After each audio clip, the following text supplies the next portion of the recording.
এতিয়া আমাৰ এটিকুলি দুটিপাপ আঁচনিৰে ৫,০০০ টকাকৈ আৰ্থিক সহযোগিতা তেখেতলোকক আগবঢ়াল। চৰ্দাৰসকলক আমি মোবাইল দিলোঁ। ইয়াৰ উপৰিও যিসকল ছাত্ৰ ছাত্ৰীয়ে UPSC APSC বেংকিং ছাৰ্ভিচত যাব বিচাৰে তেখেতসকলৰ ট্ৰেইনিং ব্যৱস্থা হ'ল বিনামূলীয়াকৈ।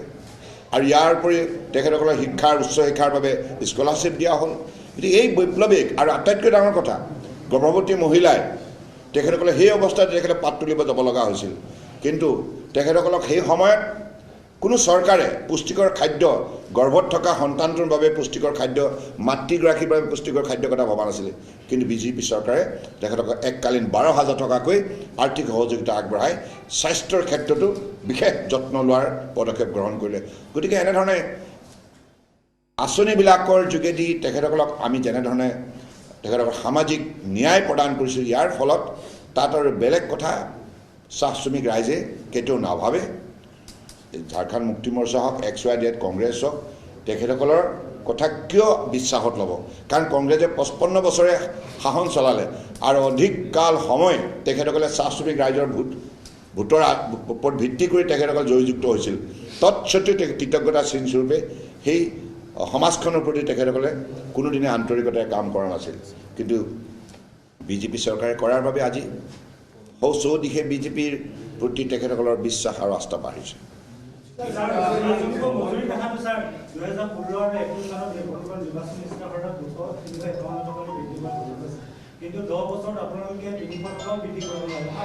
নাই, আমাৰ বৃদ্ধিটো আমাৰ পৰ্যায়ক্ৰমে হৈ আছে। আপোনালোকে আমি যেনেধৰণে প্ৰতিশ্ৰুতি দিছোঁ, we are the first government, why don't you compare with Congress?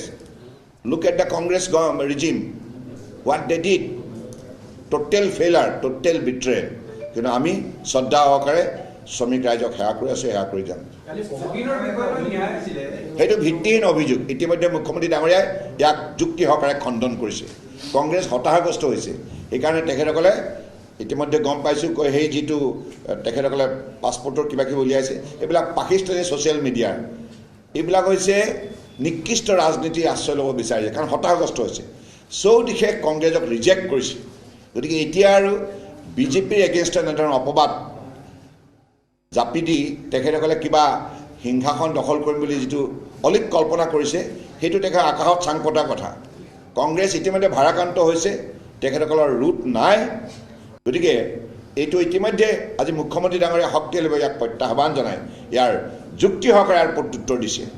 গতিকে এইটো এটা তেখেতসকলৰ যিখিনি যোৱাকালি অভিযোগ আছিলে, ইতিমধ্যে এইটো পিছ কৰি দিয়া হৈছে যুক্তি সহকাৰে। ৰাতিয়ে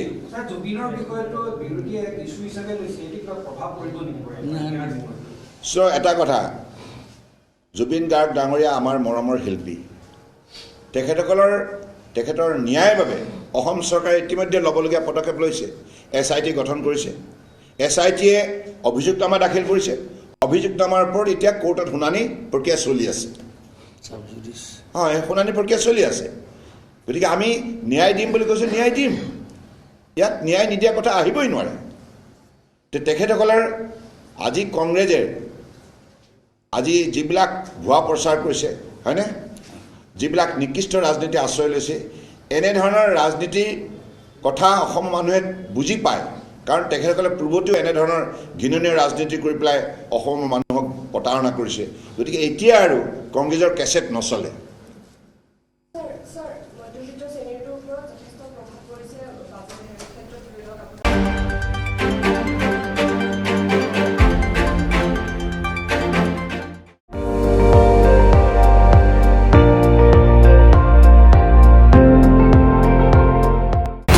আপুনি চাই আছে ND24, সৰ্বশ্ৰেষ্ঠ নহয়, সৰ্বোত্তমৰ দৌৰ।